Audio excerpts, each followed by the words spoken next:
The sun was mean that day, burning through the thin cloud veil, turning the cracked ground into something that hissed when you stepped on it. Dust rose in waves off wagon wheels and boots, clinging to sweat-slicked skin and desperate eyes. The auction block sat like a gallows at the town square, rough-planked and warped, with its edges splintered from years of trade.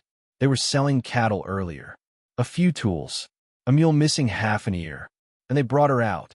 She looked too light to cast a shadow. 19, maybe. Her ankles were bruised.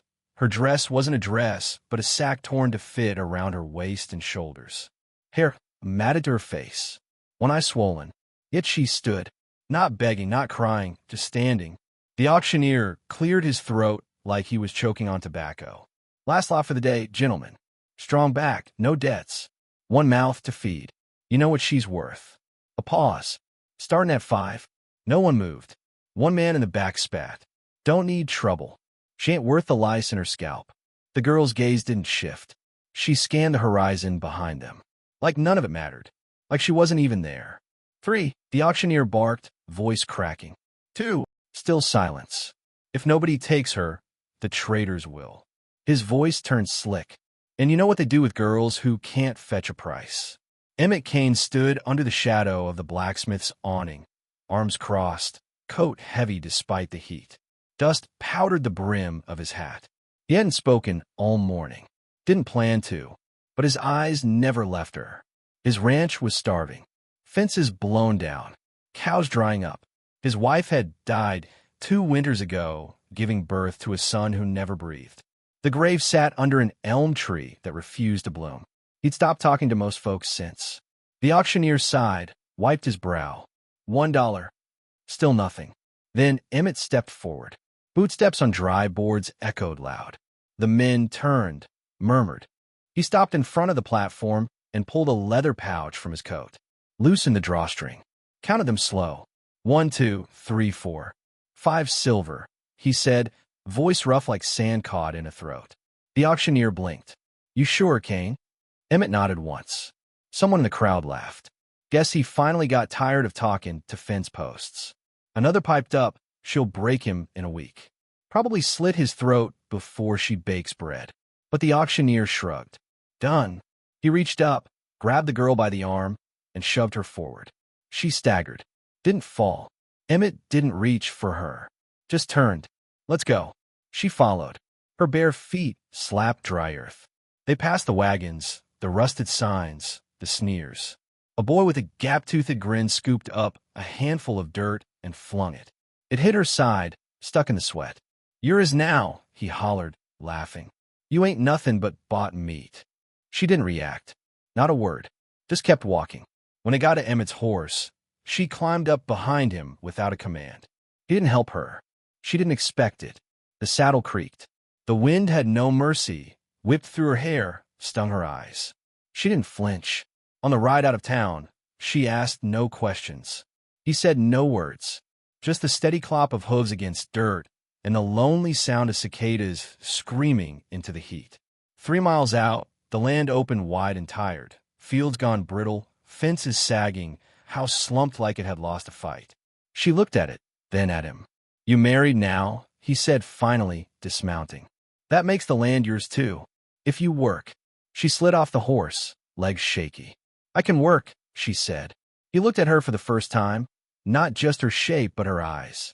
Hollow, yes, but not broken. He nodded toward the lean-to. You'll sleep there. Eat at dusk. Water pumps out back. Ain't clean, but it'll do. He started walking. She called out, voice hoarse, what's your name? He paused. Then he was gone inside. She stood still a long time, the wind tugging her rags, eyes scanning the sky like she was trying to find something up there, maybe God. Maybe the version of herself she left behind when her mother died and the rest of the world turned mean. She wasn't crying. She was planning. The wind at the ranch never really stopped. It just changed moods. Some days it whistled like a song with no words. Other days, like today, it scraped its teeth across the land. Emmett rode ahead, Lena walking behind, her legs dust-streaked. The sack she wore pulled tighter now with twine she'd scavenged off the barn. The place looked like it had once belonged to someone who cared. But not anymore. The barn leaned like an old drunk. One corner collapsed completely. The water pump wheezed like it had lungs full of dust, barely offering more than a rust-colored trickle. Fence posts leaned like soldiers who'd lost their fight with the wind. He pointed to the lean-to, a crude shack with 3 walls, some hay, and a patchy roof. "That's yours," Emmett said. "Ain't much, but it's dry. You work, you eat. You don't, then ride out." He handed her a small hunting knife. The handle was worn smooth. No name on it, no welcome, just metal and choice. She took it without a word. He didn't linger, just turned and walked toward the main house, boots leaving deep lines in the dirt like he wanted to walk away from himself too. Days passed quiet. She didn't complain. Fixed fence wire with bare hands, tore up her palms, wrapped them in rags without flinching. She hauled buckets from the well twice a day, sometimes brown, sometimes clear. She skinned rabbits like someone who'd done worse. Once, she gutted a rattlesnake that got too close to the shed and left the meat on his porch without asking. He cooked it. Emmett didn't ask where she learned it, but he watched her. At night, he lit a fire. She sat near, but not too near. He passed her bread. She passed him silence. One evening, as he passed by her lean-to, he saw her stitching a rip in her leg. Not crying, just biting down on a piece of leather. The cut ran from her knee to mid-thigh, ragged and red. She poured whiskey on it without flinching, then began sewing, neat as a surgeon.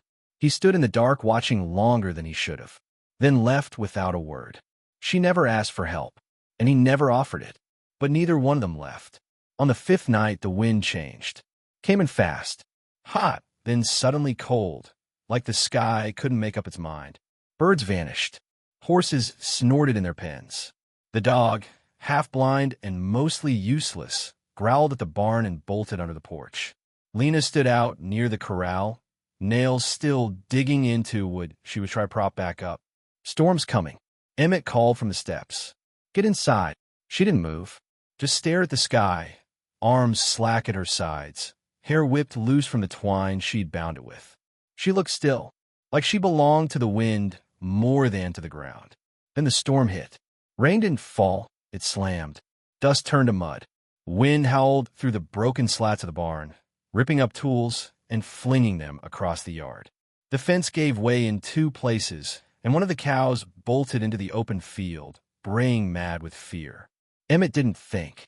He ran, boots sinking into mud, shirt sticking to his back. He could barely see past his hands. The cow had reached the ditch, panicked, stuck. Its legs kicked wild in the sludge. He dropped to his knees, trying to dig it free. A shadow passed behind him. Lena, no coat, no shoes, just mud-slick limbs and wild eyes.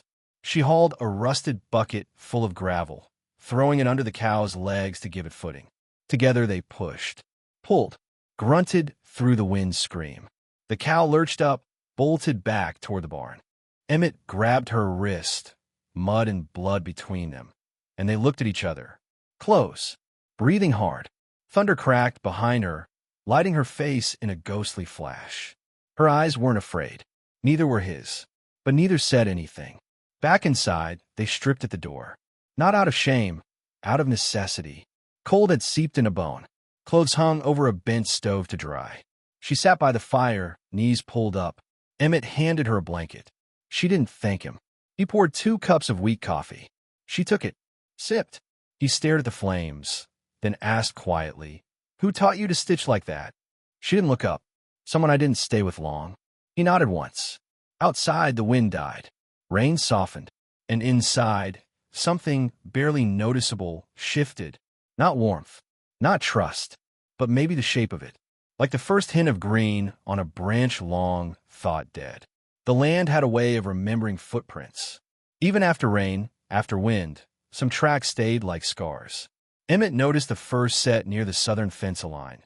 Too deep for his own boots, too fresh to be a wanderer.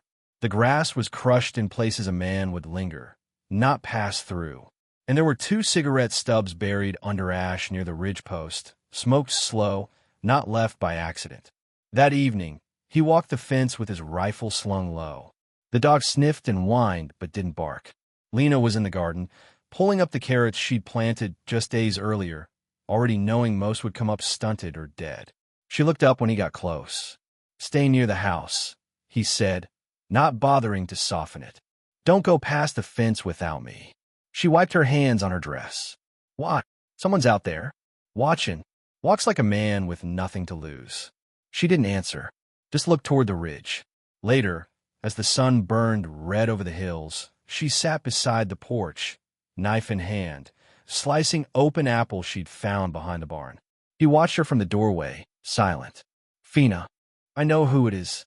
He stepped closer. "It's my mother's brother. Stepfather's kin, really. After she passed, he said I owed him food or roof. I paid for both." Her hands worked steady, but her voice cracked at the edges. "He sells women like grain. Carries papers, too. Pretends it's all legal. Says if you run, he'll come find you. You escaped. One night, when he was drunk, slashed his cheek with a carving fork and ran while he bled." She raised her hand, motioned across her own face. "That scar, he'll still have it." A line from the chin to the ear. Emmett didn't say anything for a long moment. Just let the silence stretch until it folded into the darkness.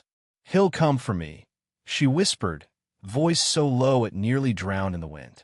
He didn't reply, but the next morning, he saddled his horse before sunrise.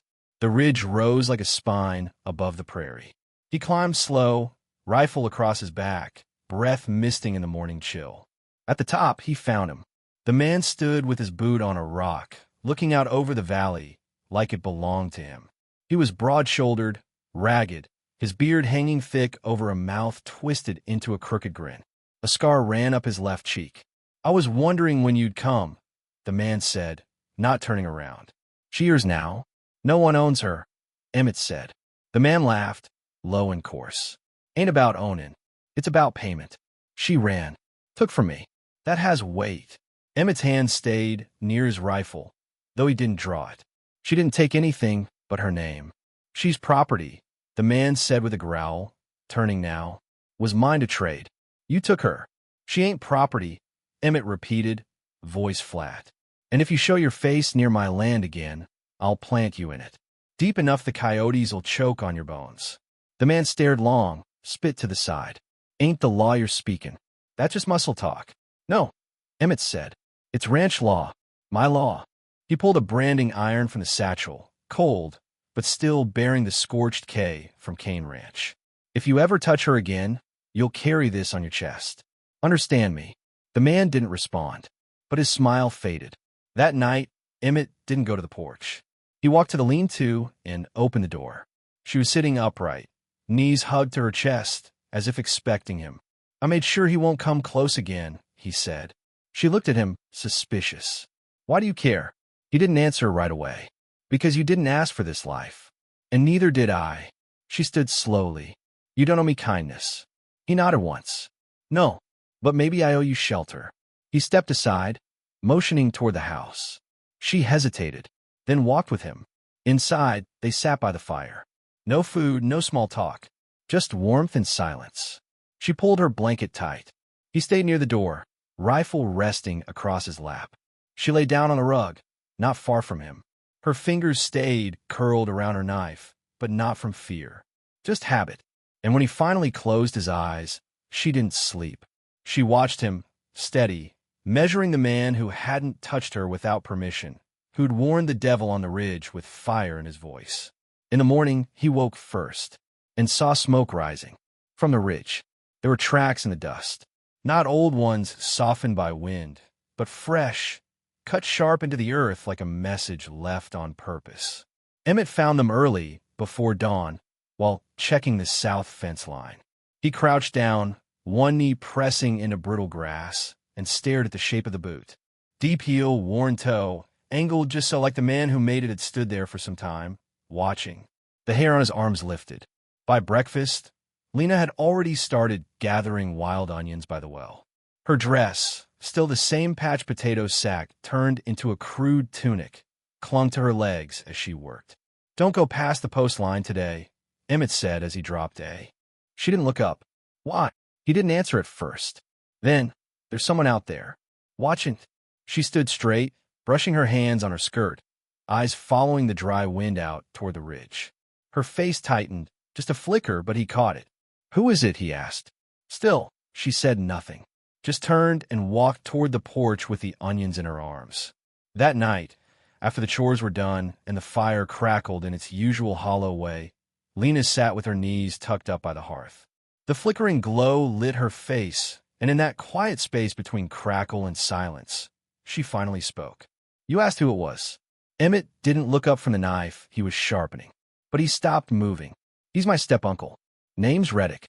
After my ma died, he said I owed him for the roof over my head. I didn't know what that meant until he started selling me." Her voice was low, but each word hung heavy. "He took me to camps. Traders. He'd stand by the wagon while they looked at me like I was cornmeal or salt pork. Sometimes he'd let me go back to the tent. Sometimes he didn't." Emmett's jaw clenched, but he didn't interrupt. "I stabbed him once. Not deep, just enough to run. Been moving since. But he's here now." Her gaze didn't waver. "He'll want me back." Silence held for several heartbeats. Then Emmett stood, slow and steady. He walked to the hearth and placed his sharpened knife back in its sheath. "I'll handle it," he said. She looked up at him. "You can't stop him. He's got papers, claims I'm property. I don't care what paper he's got." With that, he grabbed his coat and rifle, saddled his horse, and rode into the night. The climb to the ridge was cold. Wind knifed through his jacket as stars spun silently overhead. By the time he reached the top, the moon had risen just enough to outline the figure waiting there. The man stood by a pile of brush, one hand resting on the saddle of a roan mare. He had a thick beard that swallowed his chin and a long scar down the side of his face, jagged and silvery in the moonlight. His coat was trader's leather, stitched with old military patches. A broken man who lived by breaking others. "I figured you'd come," Reddick said, voice low and greasy. Emmett dismounted, not bothering to respond. "She's mine, you know," the man continued. "Ran off before the last sale. She's damaged goods now, but I'll still get my weight in grain for her." Emmett stepped closer. "You talk about her like she's meat." The man grinned. "You bought her same as me. Don't play righteous, cowboy. I paid $5 to keep her from dogs like you." Reddick's grin widened, then faltered when Emmett pulled something from his saddlebag. A branding iron, cold now, but blackened from long use. "Cane Ranch. I brand what's mine. You come near her again, and I'll put this through your chest." A moment passed between them, long, loaded with quiet threat. "You don't scare me," Reddick said. "You should be scared of the man who's lost everything and still got nothing left to lose." They stared. Then Emmett turned, mounted his horse, and rode back down the ridge. That night, when he got home, he didn't go to his bed. He went to the lean-to and opened the door. She was sitting up, knife in hand, waiting. "You were right," he said. "It's him." She didn't answer. "You don't owe me anything," he continued. "But maybe I owe you something. Like a roof that don't come with a price." She stared at him.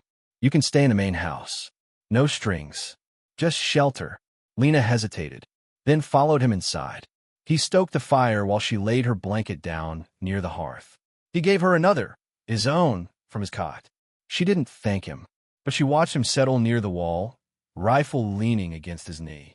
His eyes stayed open longer than hers. She held the knife, not fear this time, just old habits dying slow. By morning, the air smelled different. Emmett stepped out onto the porch and saw the smoke rising, thin black, curling up into the pale sky. From the ridge. It hadn't come from a cook fire. That was a warning.